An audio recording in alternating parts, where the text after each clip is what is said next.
Hey everybody, how you doing? Welcome to American Defender. Today I have yet again ChatGPT with us again here today. That's a double there. Either way, hi Chat, how are you? I'm doing great. Thanks for having me. I'm excited to be here and help out. Looking forward to diving into today's topic and seeing where it leads us. Let's get into it. All right, so today what we're going to talk about, as you can tell by the video, is we're going to talk about firearm trends.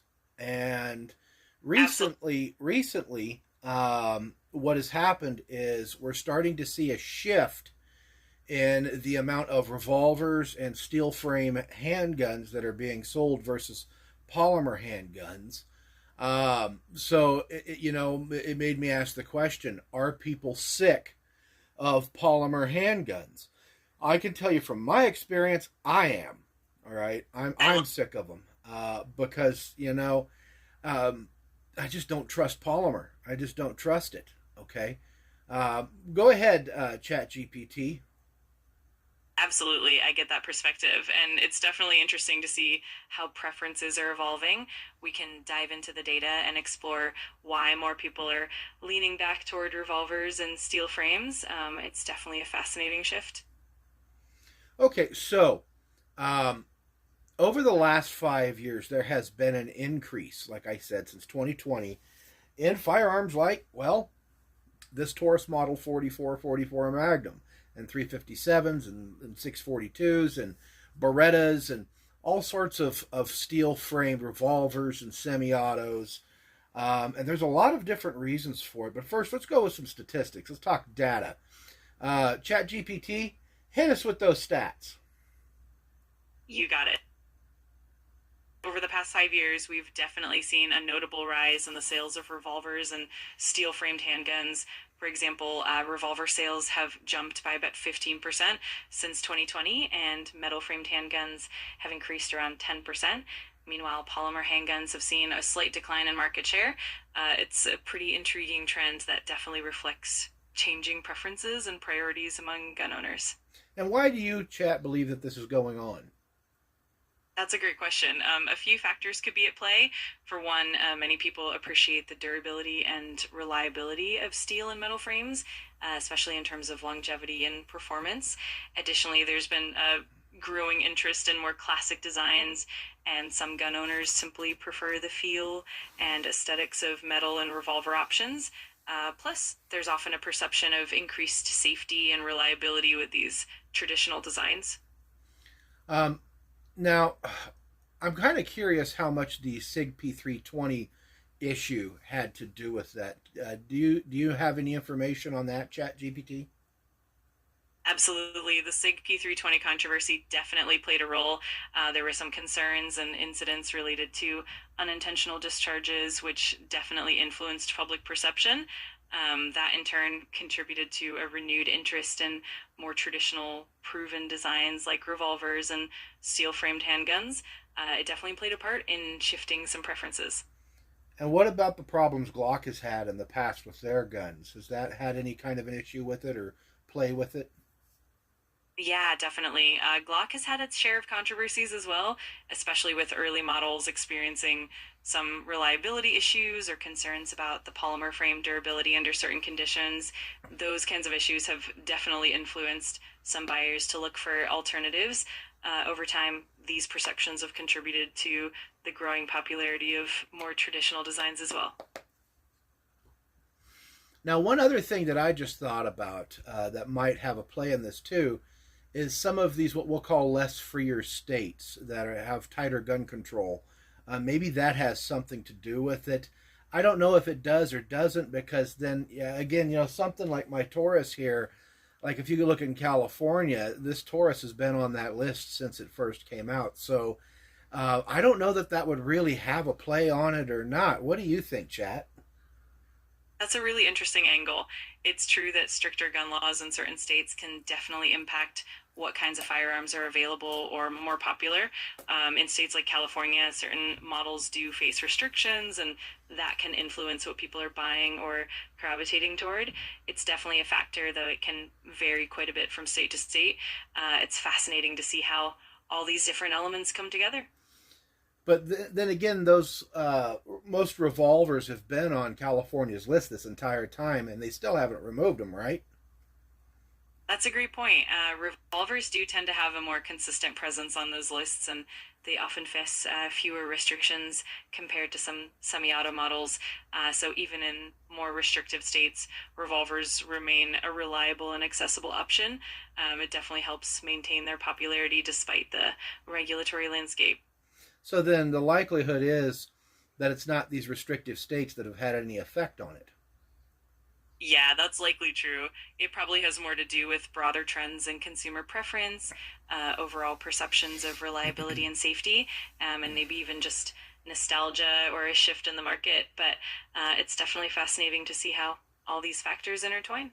Now, one thing I can, offer in this from my own standpoint here is, when I go to pay, for instance, a brand new Glock, and it varies in your area, but they're usually between $550 to $650. And you really, when I think about it, you're really not getting, what you're paying for there. You're not getting enough gun for your money. They're too expensive, is what I'm getting at for what you're buying.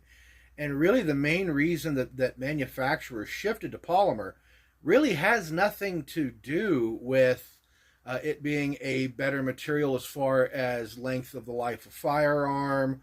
It has nothing to do with the weight. That's just something they tell you.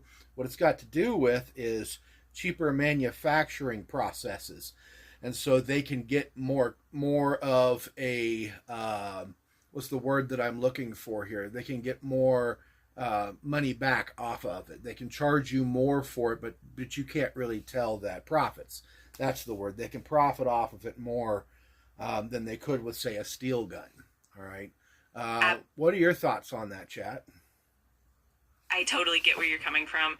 It's definitely true that polymer frames have made manufacturing more cost effective and allowed companies to produce firearms at a lower price point, which definitely impacts the value perception. On the flip side, the durability and the feel of metal or steel frames often give that extra sense of quality and longevity, which a lot of buyers really value. It's definitely an interesting balance between cost, profit, and what the end user really wants.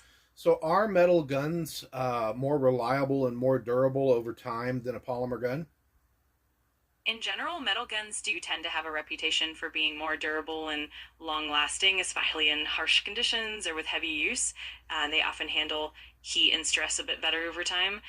That said, modern polymer guns have also come a long way, and they're really reliable as well, with many models designed to be quite robust. Ultimately, it can depend on the specific model and how it's used, but metal frames generally do have that edge in terms of longevity.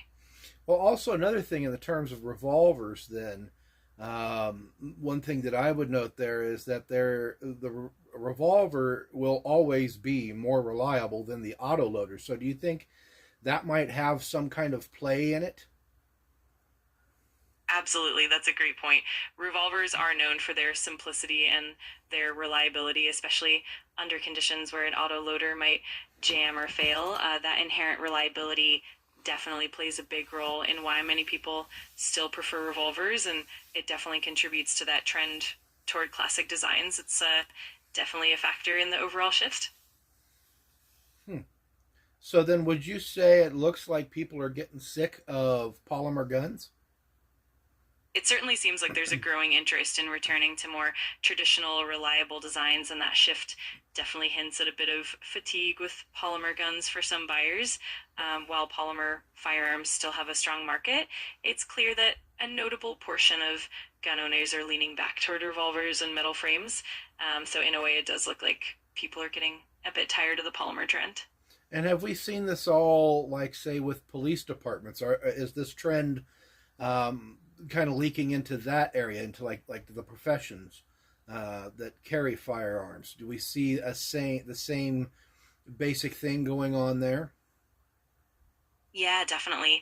We have seen some police departments revisiting revolvers or at least considering more traditional, reliable options, especially in certain contexts where durability and reliability are critical. Some departments have even integrated more metal framed or hybrid auctions to address those concerns.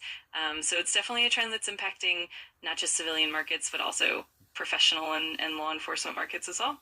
Are you able to give an example of what departments did that? Absolutely. For example, some departments have shifted back to revolvers for specific units or as backup weapons. For instance, some smaller, more rural departments have opted for metal framed handguns like the Smith and Wesson Model 10 for certain roles, and even some larger departments have explored metal frame options or hybrid models for tactical teams, especially when reliability is paramount. It's definitely become more common in certain areas. But you don't know of a particular city or state that has done this or department? Yeah, it can definitely vary a lot by region and department policies, and often these shifts are always widely publicized. But some examples do exist, like certain smaller town police departments in states like Maine or Montana, where they've gone back to revolvers for certain roles. It's definitely more noticeable in more rural or specialized units, but it's always interesting to see how these trends develop over time. Well, that would make sense to me in Montana because Montana has grizzly bears and police might encounter that. Absolutely. That's a great point. In areas where wildlife encounters are more common, like in Montana, having a reliable, powerful sidearm such as a revolver can be really important. It definitely makes sense that departments in those regions would lean towards options that can handle both human and wildlife threats effectively. It's definitely an interesting aspect of how firearm trends evolve regionally. And what about recent statistics that have come out as far as like number of shots fired and civilian defensive situations and the like? Do you think those have had any play? Is there any indication that those have had a play? Definitely. There's been some interesting data showing that in many civilian defensive situations, the number of shots fired tends to be relatively low, and reliability and simplicity really become key factors. Revolvers, with their simpler mechanisms, often get a reputation for being way dependable in those high stress moments. And as more data emerges about defensive encounters, it does influence perceptions and preferences, which can definitely feed into the trend of favoring more reliable and straightforward firearms. Well, another thing too, I've heard a lot of people too recently switching over to the double single action auto loader, things like the Beretta 92, the CZ75, and then the generic offshoots of those. I'm kind of wondering too if that might also be because of these more affordable Turkish handguns that have come in that offer these features, if that's had a play. Absolutely, that's a great observation. The rise of more affordable Turkish handguns definitely has had an impact. They offer that classic double single action mechanism at a more accessible price point, which definitely attracts a lot of people who want that traditional feel without breaking the bank. It's definitely contributing to the broader trend of people exploring and embracing those classic designs again. It's definitely interesting to see how all those factors come together. So then one could say that possibly and certainly in some cases, um, economical reasons could be a good reasoning for this shift in this trend towards revolvers and steel framed autoloaders.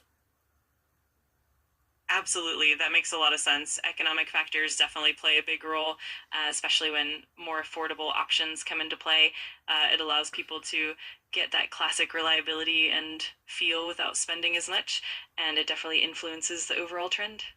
But then again, if we're talking economic options, I don't know how much of a play that would have. I don't think it would be much because a lot of these Turkish handguns are striker fired too, like the Stoger SDR9 that I have.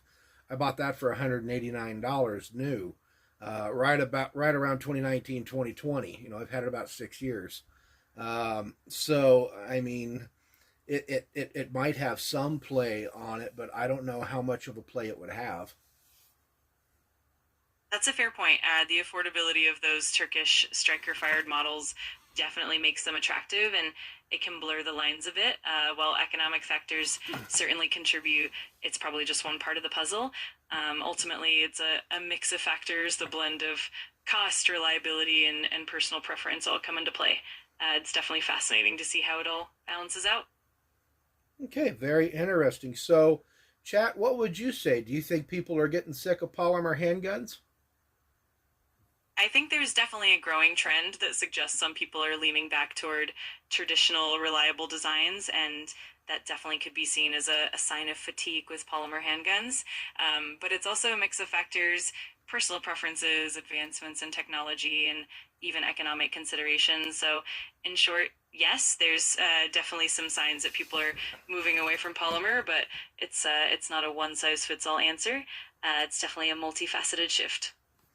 Okay, well, with that, I would like to thank you for joining us today. And I'd like to thank everybody else watching for joining us. This is a very interesting discussion here today. And you guys out there watching, let us know. Have you seen this?